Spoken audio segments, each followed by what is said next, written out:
Et on va parler de l'automédication qui est de plus en plus pratiquée en France. Aujourd'hui, de nombreuses personnes se soignent grâce aux plantes ou avec certains médicaments sans même se déplacer chez leur médecin. Alors comment se soigner seul sans finir aux urgences? On va voir ça avec vous, docteur Kirzek. Est-ce qu'il y a une définition précise d'abord de l'automédication? Ah oui, l'automédication, ce sont tous les médicaments que vous prenez, qui sont des médicaments non remboursables, sans prescription. La définition, c'est qu'il n'y a pas de prescription médicale.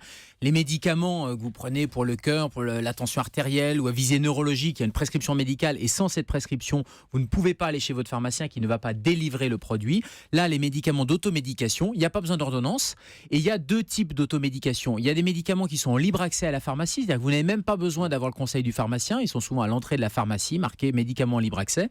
Vous les prenez, vous réglez et vous repartez chez vous avec ces médicaments-là. Et puis, il y a d'autres médicaments d'automédication, qui sont des produits conseils, qui là nécessitent l'avis du pharmacien et c'est souvent derrière le comptoir. Et le pharmacien va vous les donner sans ordonnance, mais avec son conseil. Mais les deux sont considérés comme des médicaments d'automédication pour soigner généralement des petites maladies ou des petits symptômes. Vous avez mal à la tête ou vous avez mal à la gorge et ce sont ces médicaments qui sont concernés. Mais est-ce que le fait que ce soit en libre accès, par exemple, ça veut dire que ces médicaments ne sont pas dangereux? Ben non, justement, parce que il y a deux choses qui peuvent être dangereuses. Un, il y a le médicament qui peut être dangereux, c'est-à-dire que ça reste un médicament, et un médicament, il y a forcément une balance bénéfice-risque, donc il y a un bénéfice, mais il y a aussi des risques, et il suffit d'ouvrir la notice de ces médicaments d'automédication. Par exemple, le paracétamol que vous pouvez prendre sans ordonnance, le paracétamol quand vous avez mal à la tête ou quand vous avez une douleur, si vous en prenez plus de 8 grammes, eh bien, c'est une dose qui est extrêmement dangereuse. Donc ça peut même avoir des effets secondaires très embêtants. Et puis la deuxième dangerosité, c'est passer à côté d'un diagnostic. D'où l'intérêt d'avoir le conseil du pharmacien, que ce soit pour des médicaments en libre accès ou des produits conseils, de demander en fonction de vos symptômes, demander l'avis au pharmacien qui est docteur en pharmacie, qui a une formation non seulement sur les médicaments, mais aussi sur la pharmacie clinique, ce qu'on appelle la pharmacie clinique, et qui va pouvoir vous dire, ah là attention avec ces symptômes, mieux vaut aller consulter. Donc il y a les médicaments sur un mal de tête, sur un mal de gorge, on va pas aller demander à son pharmacien, on se comprend. Alors, si vous avez un mal à la tête ou mal à la gorge et que c'est habituel et que voilà, il n'y a pas de changement particulier, il n'y a pas de problème. Sauf que si vous avez mal à la tête, que c'est la première fois, que ça dure, ou que ce mal de gorge, il y a vraiment un mal de gorge et il y a vraiment une angine, vous savez que l'angine, et on l'avait fait dans cette émission, ça peut être une angine bactérienne et ça nécessite des antibiotiques. Et donc là, ça peut avoir des conséquences. Donc ne pas passer à côté du diagnostic, c'est aussi dangereux que de s'automédiquer avec un médicament qui lui-même peut avoir des effets secondaires. À la maison, on a toujours une pharmacie familiale où finalement il y a de quoi soigner le mal de ventre, le mal de tête, ces choses-là. Qu'est-ce qu'il faut comme produit?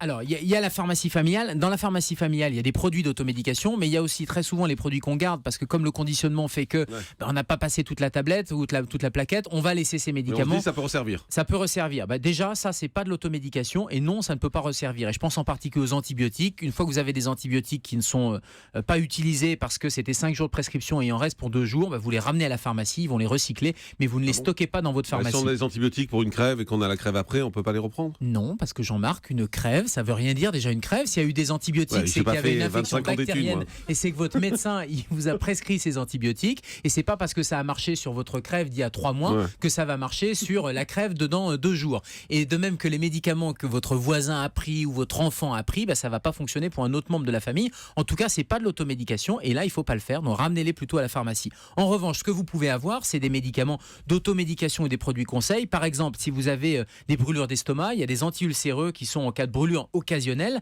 Et quand je dis occasionnel, c'est le maître mot en termes d'automédication. C'est-à-dire que vous pouvez le prendre, ça améliore la situation pendant quelques jours, pas de problème, c'était un symptôme passager, l'automédication a rempli son rôle. En revanche, si ça dure, et c'est valable pour les brûlures d'estomac, c'est valable pour les maux de tête, c'est valable pour la fièvre, c'est valable pour tous les symptômes, si l'automédication ne suffit pas, si les symptômes persistent, là il faut consulter parce que on s'est peut-être planté de diagnostic. Vous êtes peut-être planté de diagnostic et globalement au bout de 48 à 72 heures, il faut redresser le tir et il faut aller consulter.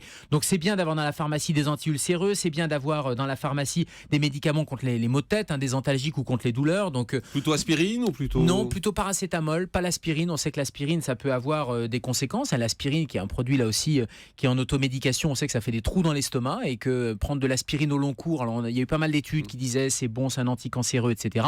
Non, ça n'a jamais été prouvé, ou en tout cas ça n'a pas été prouvé, on ne sait pas la dose qu'il faudrait prendre d'aspirine. Par contre, ce qu'on sait, c'est que l'aspirine, ça accélère des brûlures d'estomac, ça peut accélérer un ulcère d'estomac et donner des hémorragies digestives. Juste un exemple, la semaine dernière de garde, un patient sans antécédent qui prenait un peu d'aspirine, il avait pris 1 gramme d'aspirine le matin, on l'a récupéré en hémorragie digestive le soir parce que le gramme d'aspirine a causé une augmentation de son ulcère, et quand l'ulcère, ça creuse l'estomac, il y a une petite artère qui se met à saigner et ça peut être gravissime.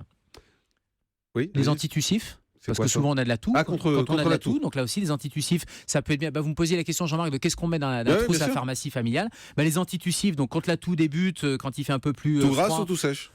Il y a des antitussifs à la fois pour la toux grasse ou pour la toux sèche. Il y a une enquête dont on a parlé récemment qui disait que les sirops ne servaient pas à grand-chose. Exactement, et ça ne sert pas à grand-chose. Et puis il y a des sirops qui ont été retirés d'ailleurs avec de la codéine. Donc là, ça peut être la codéine, c'est un vrai médicament. Donc là, attention. Les antispasmodiques, quand vous avez mal au ventre, ça peut être là aussi une bonne indication d'avoir des antalgiques, donc contre la douleur, et puis des antispasmodiques. Mais là aussi, le message, c'est que si ça ne passe pas, si c'est vraiment très violent, si c'est accompagné d'autres signes, c'est-à-dire qu'il n'y a pas un seul symptôme, mais il y a d'autres symptômes, en particulier de la fièvre, il faut consulter, parce qu'un mal de ventre, ça peut être simplement une petite douleur fonctionnelle, mais ça peut être aussi une crise d'appendicite, comme ça peut être une pyélonéphrite, une infection du rein. Et là, il faudra des antibiotiques, ou il faudra même un geste chirurgical. Donc si ça dure, si ça vous inquiète, si c'est un enfant, et là on n'a pas parlé du terrain, mais c'est important, l'automédication, c'est pour des gens en bonne santé. Dès que l'automédication concernerait des gens qui ont des pathologies cardiaques, respiratoires, rénales, ou les plus fragiles d'entre nous, c'est-à-dire les âges extrêmes de la vie, des enfants, des petits, ou au contraire des personnes âgées, je crois qu'il faut oublier l'automédication et il faut consulter là aussi. Alors, ce qui est intéressant également de comprendre peut-être, c'est pourquoi ces médicaments-là sont vendus sans ordonnance. Ils sont vendus sans ordonnance. Parce que vous nous expliquez en même temps qu'ils peuvent représenter un danger, donc on se dit finalement s'ils représentent un danger, pourquoi est-ce qu'ils ne sont pas sur ordonnance tout simplement ? Alors, ce sont des médicaments qui sont des médicaments courants, qui ont une notice à l'intérieur, donc vous pouvez être informé de ces dangers. Ils ne sont pas vendus n'importe où, et je crois que c'est important. Oui, la note, et puis c'est vrai que quand on regarde la notice, on a tendance, surtout si on est un peu hypochondriaque, à se créer les effets secondaires. Puis elle fait 3 km, ils ont rallongé les notices, maintenant vous dépliez Exactement. ça. Et puis on n'a pas la fréquence non plus des effets secondaires, donc il y a des effets secondaires qui sont très fréquents et d'autres pas fréquents. Ce qui est important de rappeler, c'est que ces médicaments, ils ne sont pas vendus n'importe où. Ils sont vendus dans des officines, dans des pharmacies, et je crois que c'est une chance, parce que c'est une chance d'avoir un conseil pharmaceutique. Donc vous n'êtes pas livré à vous-même avec ces médicaments, ça reste des médicaments, ils sont déremboursés, et là on voit bien qu'il y a des raisons aussi d'économie de sécurité sociale avec des médicaments qui ont été déremboursés, qui sont passés en automédication, probablement pour éviter un certain nombre de consultations médicales, pour dérembourser ces médicaments, mais le revers de la médaille, c'est que ça comporte des risques. On a certains patients qui se retrouvent aux urgences, et notamment les plus fragiles et les personnes âgées qui sont très vulnérables à ces effets secondaires. Il ne faut pas oublier les interactions médicamenteuses. Vous avez peut-être un traitement qui lui est sur prescription, et si vous prenez un traitement qui est sans prescription, ça peut interagir, et là aussi c'est votre pharmacien qui est le plus à même de pouvoir vous répondre en disant là il y a un risque ou il n'y a pas de risque. Ça concerne les plantes aussi, on a toujours l'impression que les plantes, les compléments alimentaires... On va parler des plantes dans un instant, mais juste pour finir sur les médicaments, honnêtement, quand vous allez dans la pharmacie, vous demandez du Doliprane, de l'Advil ou de l'aspirine, on vous pose jamais de questions, on vous le donne comme ça, donc que ce soit dans une pharmacie ou comme aux États-Unis dans un supermarché, ça change rien du tout. Je sens que vous prêchez le faux pour savoir. Non, je pense vraiment. Moi, je pense qu'il y a vraiment le Franchement, vous êtes médecin, c'est pas pareil, mais n'importe qui d'entre nous qui va demander une boîte d'Advil ou de Doliprane, on vous pose pas de questions. Alors, les médicaments qui sont en libre accès, on n'a pas forcément besoin de vous poser des questions, parce que le pharmacien délivre, ou le préparateur en pharmacie va délivrer, vous prenez et vous allez au comptoir et vous réglez. Un bon pharmacien ou une bonne pharmacie devrait vous poser des questions. Et puis, vous, patient, vous pouvez poser la question en disant, tiens, évidemment, si vous connaissez parfaitement, c'est une crise comme d'habitude. Par contre, si c'est pas comme d'habitude, ça vaut le coup d'interroger la personne qui est de l'autre côté du comptoir, qui a une blouse blanche, et c'est pas pour rien qu'il y a une blouse blanche. Dans les pharmacies, il y a des espaces de confidentialité, dont vous pouvez en toute confidentialité aussi vous livrer un peu au pharmacien en disant voilà, j'ai tel et tel symptôme, tels et tels antécédents, donc il faut en profiter de ce conseil pharmaceutique. Vous allez dans les pharmacies, vous mais je vous assure qu'il y a des pharmacies. Il y a des espaces de confidentialité dans la pharmacie, vous êtes devant tout le monde, et votre voisin il entend que vous avez la diarrhée et qu'il vous faut. Jean-Marc, il faudra qu'on invite un jour un pharmacien qui parlera de son métier. Il y a des espaces de confidentialité. Moi je parle de la vraie vie, je suis désolé. Moi je suis pas médecin, quand je vais dans une pharmacie, j'ai quelqu'un à côté de moi qui est en train aussi, je suis en train de savoir ce dont il a besoin et de quoi il est malade. Parce qu'il y a une ligne jaune théoriquement de confidentialité, c'est pas dans toutes les pharmacies qu'il y a des espaces, mais de plus en plus, parce que les pharmaciens sont même habilités à faire des... alors, c'est pas des consultations, j'emploie pas ce mot-là, mais ils peuvent faire du conseil, et ils font des entretiens pharmaceutiques, notamment pour les patients qui ont des maladies chroniques. Là, on sort du cadre de l'automédication, mais ces espaces de confidentialité, ça existe, ça se développe, c'est le rôle du pharmacien, et ça vaut le coup, vous, de le solliciter. C'est-à-dire que si vous avez un doute sur les interactions médicamenteuses, sur les symptômes que vous avez... Allez, viens, on va derrière.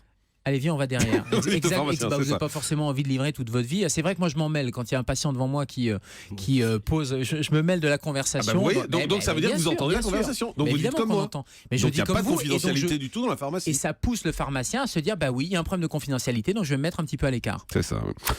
L'automédication par les plantes. Bah oui, c'est dangereux aussi. L'automédication. Alors, c'est pas dangereux. Même chose, c'est-à-dire que si vous avez un symptôme que vous connaissez bien, etc., les plantes, ça peut aider. L'aubépine, vous êtes un peu stressé. Moi, je préfère donner de l'aubépine pour quelqu'un qui a quelques crises de palpitations, qui allait voir son cardiologue. Il n'y a rien sur le plan cardiologique. Il y a un petit coup de stress. On prend de la passiflore, de l'aubépine ou d'autres types de plantes plutôt que des anxiolytiques. Moi, je préfère, en tant que médecin, quand il n'y a pas de problème particulier somatique, d'avoir ce médicament, entre guillemets, ou en tout cas ces plantes qui vont améliorer la situation. En revanche, il y a des interactions médicamenteuses. On sait quand on a des patients qui ont des traitements chroniques, je pense aux antivitamines K, il y a des interactions et c'est important d'aller les signaler.